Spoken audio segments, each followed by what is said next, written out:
Hello, welcome back. I will introduce you the last way to pass parameters into a function, which is a double star arguments form. Double star arguments form receive a dictionary containing all keyword arguments except for those corresponding to a formal parameter. Let's jump into code and see how can we use it. First, let me open my notebook. We will use same notebook we created in last video. Here I'm going to new another cell and select as markdown.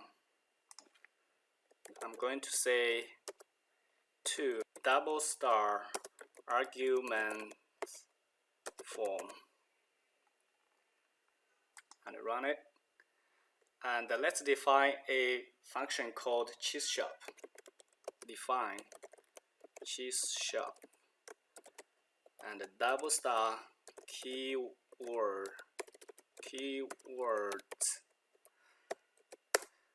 As we said, the parameter is going to be a dictionary, so we can iterate all the elements in the dictionary. We can do it in this way: key and value in the keywords and item.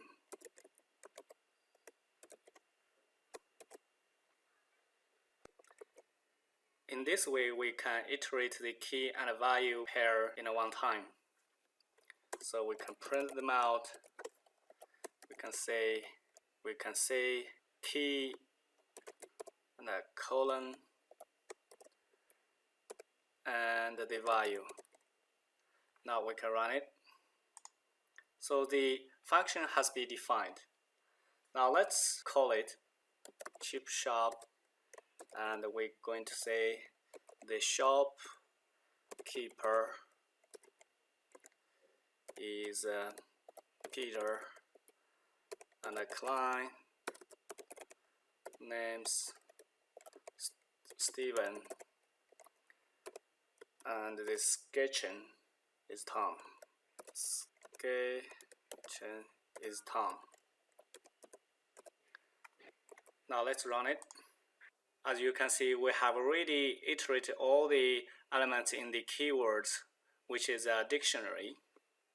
You need to notice that we have to put the arbitrary argument list before the double star form if there is one.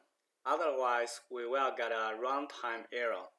Let me show you what does it mean.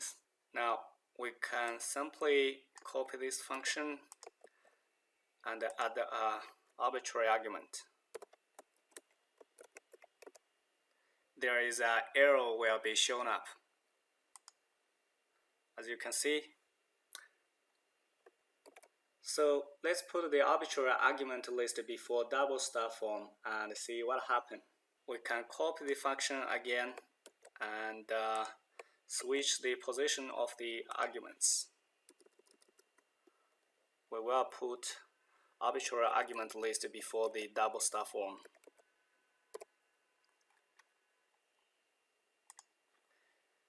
See, it's worked, and let's call the function and see what happened. I will copy this again for save some typing, and I will say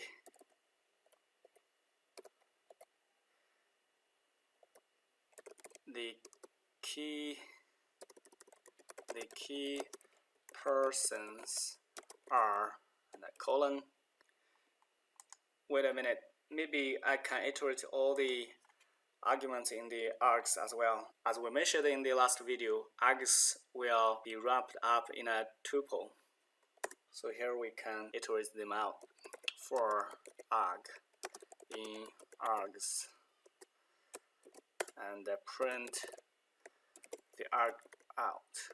Actually, as you can see, we have only one arbitrary argument over here, so there is only one argument will be printed over here.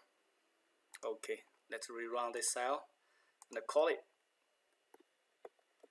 Okay, we have got what we are expected and all the arguments has been printed out. Okay, that's all for parameters and functions, and see you next video. Bye bye.